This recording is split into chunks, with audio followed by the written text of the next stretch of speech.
सनाथि मायथाइ फोरबो फालिथाय टंला दखरा एबसुजों लोगोसे टंला गुदि बर' थुनलाइ आफादनि खुंगा 33थि आरो टंला आइजो अनसाय आफादनि खुंगा 24थि बोसोरसालिया जथुम्माया दिनै गाहामै जोबलांबाय। उदालगुरि जिल्लानि सिङाव थानाय टंला समुआपारा गेजेर फरायसालिनि गेलेग्रा फोथाराव टंला दखरा एबसुनि खुंगा 40थि बोसोरसालिया जथुम्माजों लोगोसे टंला गुदि बर' थुनलाइ आफादनि खुंगा 33थि बोसोरसालिया जथुम्मा आरो टंला आइजो अनसाय आफादनि खुंगा 24थि बोसोरसालिया जथुम्माखौ सानथामनि हाबाफारिजों खुंफुंनाया दिनै जोबथा सान। जिल्लानि सिङाव थानाय मोनथाम आफादफोरनि दिनै जोबथा साननि गेवलां मेलखौ बेखेवनानै होयो मिरु एबसुनि आफादगिरि दिपेन बर'आ। बे मेलावनो बिटिआरनि मावफुं सोद्रोमा डक्टर नीरज सरगयारिया बिसम्बिखौ बेखेवनानै होयो। हारिमुआरि दिन्थिफुंनायजों जागायजेननाय गेवलां मेलाव ओनसोलनि गोबां रायजो राजाफोरजों लोगोसे टंला दखरा आफादफोरनि दैदेनगिरिफोराबो बाहागो लायो। खौरांगिरिनि सिगाङाव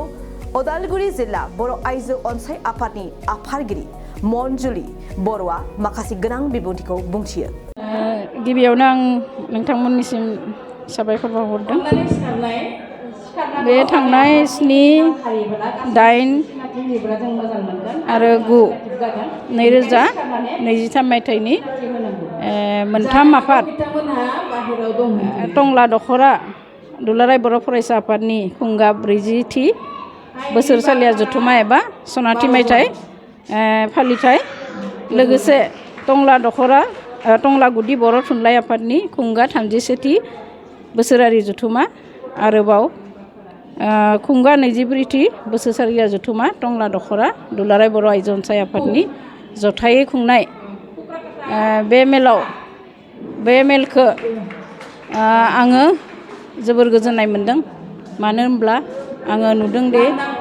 बे मोनथामबो आफादा गावबा गाव हाबाफारि बायदियै गावबा गावनि हाबाफारिफोरखौ मावफुंलांनायाव जेबो बेले बेजेखौ नुवाखै, मोजाङैनो जाफुंदों। आरो दिनैनि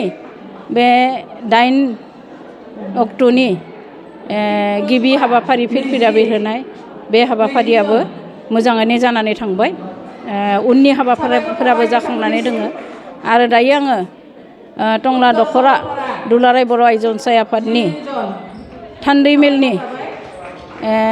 थान्दै मेलखौ बेखेवखांबाय आरो नुनो मोनदों आङो दखरा आबबनि 90% गामियानो दिनैनि बे थान्दै आफादाव बाहागो लानायखौ नुनो मोनदों आरो बेनिखायनो आं जोबोर गोजोननाय मोनदों।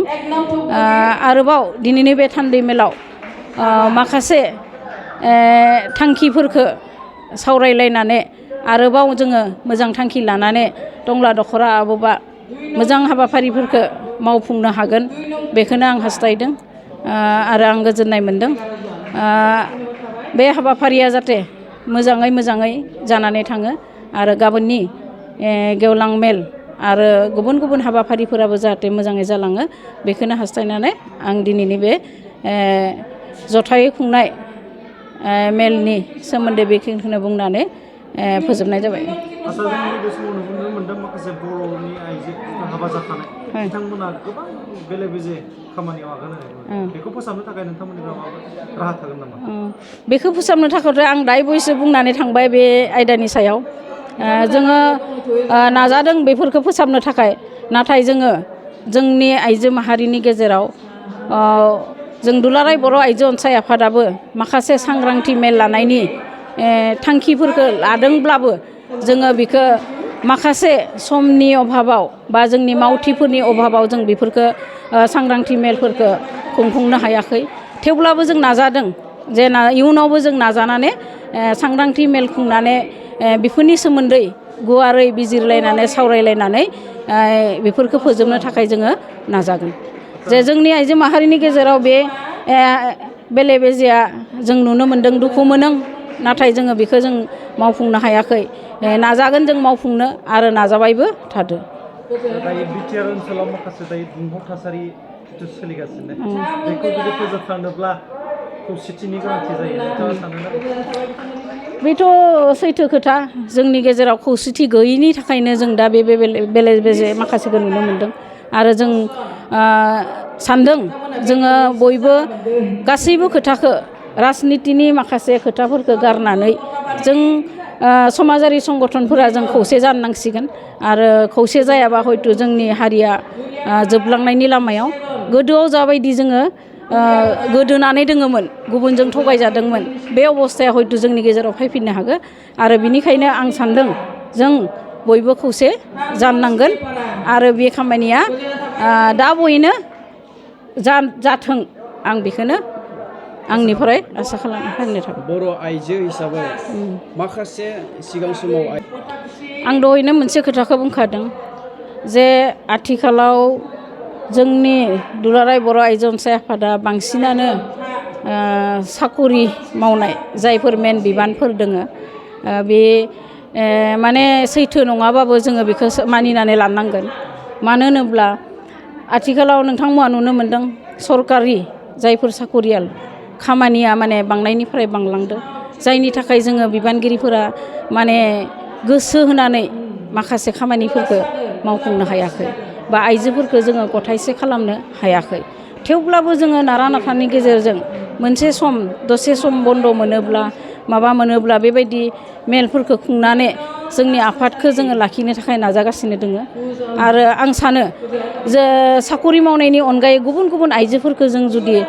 लाबोनो हायोबा जोंनि गेजेराव आफादनि गेजेराव अब्लानिया हयथ' जों बेफोर खामानिखौ जोङो मोजां रोखोमै मावफुंनो हागोन। बिमा माहारि हिसाबै नाजानांगोन जों बेनि खेथ्रआव आरो आथिखालाव गभर्नमेन्टआबो उन्दै बैसोआव हाबा जानायनि माखासे पलिसिफोरखौ लादों बे पलिसिफोरखौ जुदि जोंनि आइजो माहारिनि गेजेराव जों जुदि फोसाबनो हायोबा बुंनो हायोबा जोङो मा खालामनो हागोन जों बेखौ होबथानो हागोन होनना नंदों मानो होनब्ला उन्दै बैसोआव बैसो जायोब्ला सरकारा मोनसे नाम्बार होदो जे 1098 मोनसे चाइल्ड लाइननि नाम्बार दोङो बे लाइनाव जुदि जों फन खालामनानै होयोबा बिथांमोना सरकारि भाबे थांनानै बेखौ हेन्डेल खालामो बे केसखौ आरो बेयाव जोङो मावनांगौ गैया मात्र जों इनफरमेसनखौ होनांगौ केसखौ रेजिस्ट्रेसन खालामना होनांगौ गतिके बे खोथा बाथ्राफोरखौ जोङो बे सांग्रांथि मेलनि गेजेरजों जुदि बुंनो हायोबा फोसाबनो हायोबा निस्सय जों बेनिफ्राय जोङो एसेबाबो बारग'नो हागोन होननानै आंनि आसा बेखौनो बुंनो नागिरदों आं दहायबो बुंदों जे बिमाफोरा गथ'फोरनि सायाव सानफ्रोमबो नोजोर लाखिनांगोन मानो होनोब्ला जे दानि गथ'फोरा रोंबाय बिसोरनो रोंगो बिसोरनो खालामगोन बेखौ जुदि साननानै थायोबा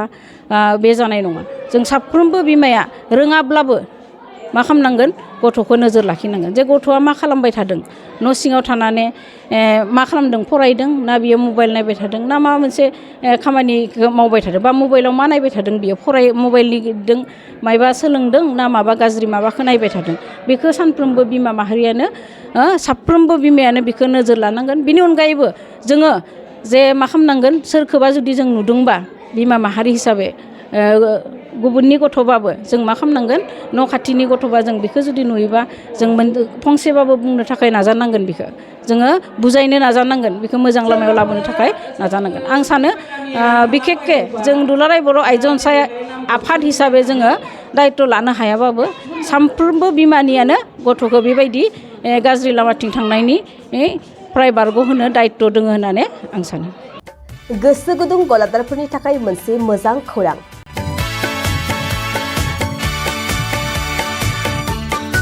अदालगुरिनि रौता सारियालियाव खुंनो लानाय मिरु एबसुनि 52थि बोसोरसालिया जथुमायाव एक्जिबिसननि थाखाय गलादारफोरनिसिम जर'खा फोसावनाय